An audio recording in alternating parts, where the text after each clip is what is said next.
अब श्रीमद् भगवद गीता के का 16वां अध्याय। 16वें अध्याय का नाम है देवासुर संपद विभाग योग। इसमें 24 श्लोक हैं। तो इस अध्याय के प्रधान विषय हैं पहले श्लोक से लेकर 5वें श्लोक तक फल सहित देवी और आसुरी संपदा का कथन।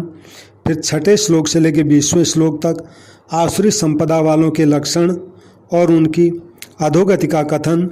फिर 21वें श्लोक से लेकर आखिरी 24वें श्लोक तक शास्त्र विपरीत आचरणों को त्यागने और शास्त्रानुकूल आचरणों के करने के लिए प्रेरणा की बात आई है। अब जो है 16वें अध्याय का सारांश। महाराज जी कहते हैं दुर्गुण दुराचारों से ही मनुष्य 84 लाख योनियों में एवं नरकों में जाता है। अतः मनुष्य को सद्गुण सदाचारों को धारण करके संसार के बंधन से जन्म मरण के चक्कर से रहित हो जाना चाहिए। जो दंभ दर्प अभिमान काम क्रोध लोभ आदि आसुरी संपत्ति के गुणों का त्याग करके अभय अहिंसा सत्य अक्रोध दया यज्ञ दान तप आदि देवी संपत्ति के गुणों को धारण करता है वे संसार के बंधन से रहित हो जाते हैं। परंतु जो केवल दुर्गुण दुराचारों का काम क्रोध लोभ चिंता अहंकार आदि का आश्रय रखते हैं उनमें ही रचे पचे रहते हैं, ऐसे वे आसुरी संपदा वाले मनुष्य 84 लाख योनियों एवं नरकों में जाते हैं। जय श्री राम जय श्री राम जय श्री राम। अब है 17वां अध्याय। श्रीमद् भगवद गीता के 17वें अध्याय का नाम है श्रद्धा त्रय विभाग योग। इसमें श्रद्धा के बारे में बताया है। इसमें 28 श्लोक हैं। तो प्रधान विषय हैं पहले श्लोक से लेकर 6ठे श्लोक तक श्रद्धा का और 7 शास्त्र विपरीत घोर तप करने वालों का विषय। 7वें से लेकर फिर 22वें श्लोक तक आहार यज्ञ तप और दान के पृथक पृथक भेद भगवान ने बताए हैं। फिर 23वें श्लोक से आखिरी 28वें श्लोक तक ओम तत्सत के प्रयोग की व्याख्या की है। यानी ओम तत्सत इन 3 जो भगवान के नाम हैं इनको कहाँ कैसे उपयोग में लाना है ये बताया है। तो अब 17वें अध्याय का सारांश है। महाराज जी कहते हैं शास्त्र विधि को जानने वाले अथवा शास्त्र विधि को नहीं जानने वाले मनुष्यों को चाहिए कि वे श्रद्धापूर्वक जो कुछ शुभ कार्य करते हैं उस कार्य को भगवान को याद करके और भगवान का नाम उच्चारण करके आरंभ करें। यानी कोई भी काम करें उसको भगवान का नाम उच्चारण करके करें, यानी भगवान को याद के करें, लेकिन वो शास्त्र विहित होना चाहिए।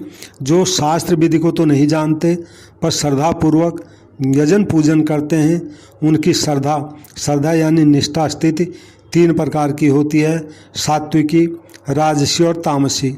श्रद्धा के अनुसार ही उनके द्वारा पूजे जाने वाले देवता भी 3 प्रकार के होते हैं। जो यजन पूजन नहीं करते उनकी श्रद्धा की पहचान आहार से हो जाती है, क्योंकि आहार यानी भोजन तो सभी करते हैं। तो इसमें श्रद्धा का विषय भगवान ने विस्तार से बताया है। जय श्री राम जय श्री राम जय श्री राम। अब श्रीमद् भगवद गीता का आखिरी अध्याय है 18वां अध्याय मोक्ष संन्यास योग इसका नाम है। इसमें 78 श्लोक हैं। तो इस अध्याय के प्रधान विषय हैं पहले श्लोक से लेकर 12वें श्लोक तक इसमें त्याग का विषय आया है। फिर 13वें श्लोक से लेकर 18वें श्लोक तक कर्मों के होने में सांख्य सिद्धांत का कथन बताया है। फिर 19वें श्लोक से लेकर 40वें श्लोक तक तीनों गुणों के अनुसार ज्ञान कर्म कर्ता बुद्धि धृति और सुख के पृथक पृथक भेद बताए हैं। फिर 41वें श्लोक से लेकर 48वें श्लोक तक फल सहित वर्ण धर्म का विषय बताया है। फिर 49वें श्लोक से लेकर 55वें श्लोक तक ज्ञान निष्ठा का विषय बताया है। फिर 56वें श्लोक से लेकर 66वें श्लोक तक भक्ति सहित कर्म योग का विषय है। फिर 67वें श्लोक से लेकर आखिरी 68वें श्लोक तक श्री गीता जी की महिमा बताई है। हरिओम तत्सत, हरिओम तत्सत, हरिओम तत्सत। अब श्री मद् भगवत गीता के 18वें अध्याय का सारांश है। महाराज जी कहते हैं, मनुष्य मात्र के उद्धार के लिए उनकी रुचि, योग्यता और श्रद्धा के अनुसार 3 साधन बताए गए हैं: कर्म योग, ज्ञान योग और भक्ति योग। भक्ति योग का मतलब शरणागति। इनमें से किसी भी एक साधन में मनुष्य लग जाए तो उसका उद्धार हो जाता है। जो मनुष्य यज्ञ, तप और दान तथा नियत कर्मों को आसक्ति और फलेच्छा का त्याग करके करता है एवं जो कुशल अकुशल कर्मों में राग द्वेष नहीं करता, वही वास्तव में त्यागी है। नियत कर्मों को करते हुए भी उसको पाप नहीं लगता और उसको कहीं भी कर्म फल प्राप्त नहीं होता। उसके संपूर्ण संशय संदेह मिट जाते हैं और वह अपने स्वरूप में स्थित हो जाता है। यह कर्म योग है। जो मनुष्य सात्विक ज्ञान, कर्म, बुद्धि, धृति और सुख को धारण करके कर्तृत्व भोक्तृत्व से रहित हो जाता है, वह अगर संपूर्ण प्राणियों को मार दे तो भी उसको पाप नहीं लगता। अपने स्वरूप में स्थित होने पर उसको पराभक्ति की प्राप्ति हो जाती है और उससे वह परमात्म तत्व को यथार्थ जानकर उसमें प्रविष्ट हो जाता है। यह ज्ञान योग है। मनुष्य भगवान का आश्रय लेकर संपूर्ण शुभ कर्मों को सदा सांगोपांग करता हुआ भी भगवत कृपा से अविनाशी पद को प्राप्त हो जाता है। जो मनुष्य भगवान के परायण होकर संपूर्ण कर्मों को भगवान के अर्पण करता है तो वह भगवत कृपा से संपूर्ण विघ्न बाधाओं से तर जाता है।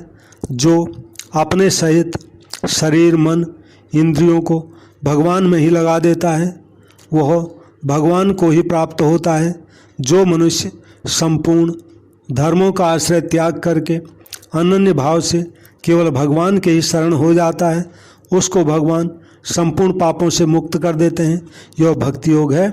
18वें अध्याय का 66वां श्लोक है। सर्वधर्मान परित्यज्य मामेकं शरणं व्रज अहं त्वा सर्वपापेभ्यो मोक्षयिष्यामि मा शुचो। जय श्री राम, जय श्री राम, जय श्री राम। तो श्री मद् भगवत गीता के संपूर्ण अध्यायों का सारांश संपूर्ण हुआ। सीताराम, सीताराम, सीताराम।